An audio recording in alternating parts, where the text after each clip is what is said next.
أعوذ بالله من الشيطان الرجيم. بسم الله الرحمن الرحيم. السلام عليكم ورحمة الله وبركاته. د هر څه د مخه تاسو ټولو ښاغلو محترمو مېلمنو، ګرانو شاعرانو، ادیبانو، کشرانو او مشرانو ته او په تېره بیا زموږ دروند مېلمه محترم جهاني صاحب ته د زړه له کومې هرکلی وایم او ستاسو ټولو څخه مننه کوم چې زموږ سره په دغه ادبي غونډه کې شریک یاست.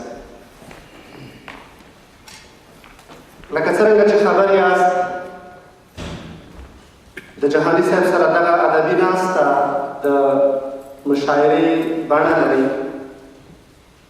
چې اوله برخه یې یوه ازاده مشاعرې ته او دوهمه برخه یې د افغانستان پیژندل شوي شاعر او لیکوال او زموږ دروند او د قدر وړ مېلمه ښاغلی محترم عبدالباري جهاني صاحب ته ځانګړې شوې ده.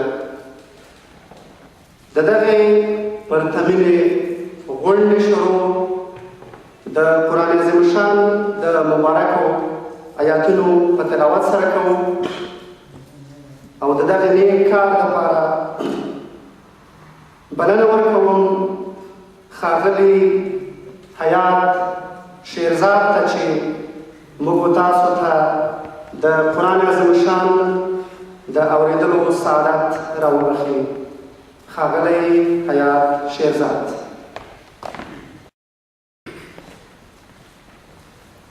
أعوذ بالله من الشيطان الرجيم. بسم الله الرحمن الرحيم. وقال نوح رب لا تذر على الأرض من الكافرين ديارا إنك إن تذرهم يضلوا عبادك ولا يلدوا إلا فاجرا كفارا. رب اغفر لي ولوالدي وللمؤمنين والمؤمنات. رب اغفر لي ولوالدي ولمن دخل بيتي مؤمنا وللمؤمنين والمؤمنات ولا تزد الظالمين إلا تبارا. صدق الله العظيم.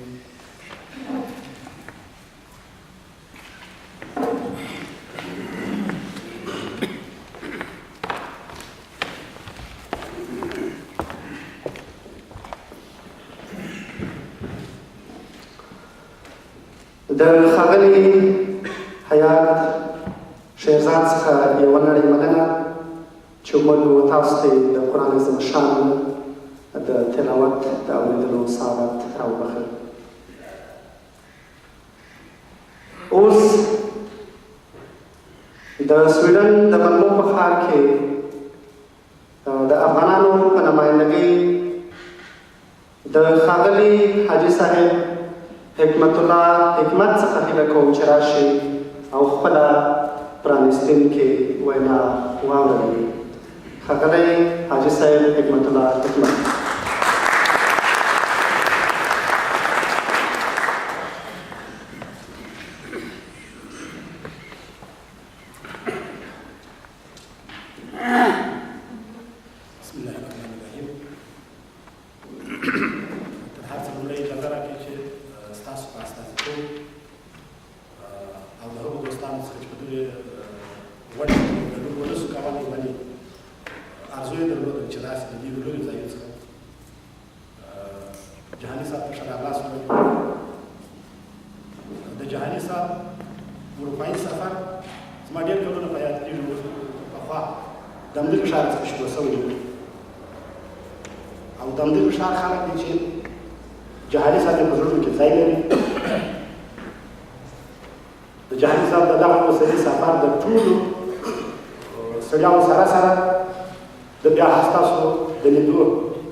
زه ستاسو په استازیتوب د ده څخه قرباني کوم چې یو ځل بیا ستاسو سره د ناستې موقع درکړله. زه د دغې غونډې په اعتبار باندې ډېر څه ویل ځکه نه لرم چې نه شاعر یم نه لیکوال یم او نه مې هم دا د فرهنګیانو سره ډېر ژوند کړی دی. د زراعت په حقوقو باندې تبدیله شوم، د عادي ژوند مې تېر کړی دی. خو هغه څه چې زه غواړم ووایم هغه دا دی چې د جهاني صاحب شخصیت، د جهاني صاحب شعر دا نن د افغاني ټولنې نه بهر هم داسې یو شهرت موندلی دی چې ډېر خلک په ویاړي. ډېر خلک د جهاني صاحب د دروند شخصیت سره، د درانه شخصیت سره او د جهاني صاحب د شعر سره مینه لري. ستاسو د نن ورځې راتګ هم د دغې دا یو ښه ثبوت. د جهاني صاحب شعر په کلیو کې، په بانډو کې، د کوچیانو په کوژدلي کې د جهاني صاحب شعر منځ په ځانګو کې خپلو اولادونو ته وایي. زه د دغې عکسې د ډېر یو بېسواده سړي په توګه د جهاني صاحب په شعر کې هغه څه زده کوم چې زما ټول سیاسي او اجتماعي ژوند تر ننه پورې ما ته نه دي را زده کړي. ما ته پرون ماښام د دایکنډي والي قربان علي روزګاري تلیفون راته وکړي، د انټرنېټ په صفحه یې دا خبر لوستی وو. ویل تاسو څومره خوشبخته خلک یاست چې جهاني صاحب وینئ، تاسو څومره خوشبخته خلک یاست چې د جهاني صاحب شعر